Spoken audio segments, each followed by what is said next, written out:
3, 2, 1, c'est parti pour la 15e édition des championnats mondiaux de tonte de mouton.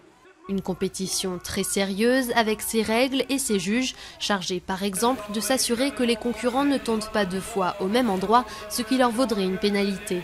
Une fois le mouton débarrassé de sa toison, d'autres juges l'inspectent en coulisses.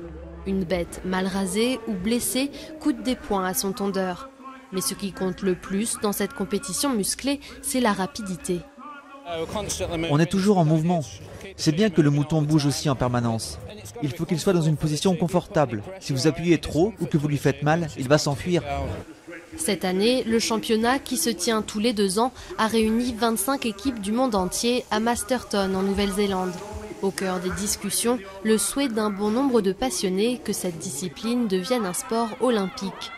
Daniel Boyer a dû battre 100 autres concurrents en France pour gagner sa place au sein de l'équipe nationale.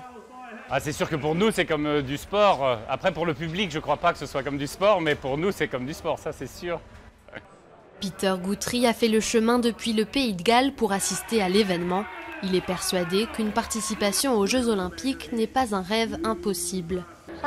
Ça ne m'étonnerait pas que ça arrive dans 10-15 ans. Tout dépend de la volonté du comité olympique. Mais si ça se faisait, ce serait bien pour l'agriculture dans son ensemble. Membre de l'équipe américaine, Emily, elle, doute des chances de cette activité à être retenue pour les Jeux Olympiques. Car beaucoup de personnes pensent encore que cela fait mal aux moutons.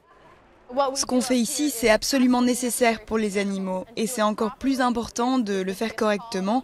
Le problème, c'est qu'il y a beaucoup de gens qui ne comprennent pas ça. Avant de pouvoir penser aux Jeux Olympiques, il faut dépasser cet obstacle, éduquer les gens et leur expliquer pourquoi nous faisons ça et pourquoi c'est indispensable. En attendant d'hypothétiques Olympiades, les tondeurs de haut niveau se retrouveront en Irlande en 2014 pour le prochain championnat du monde.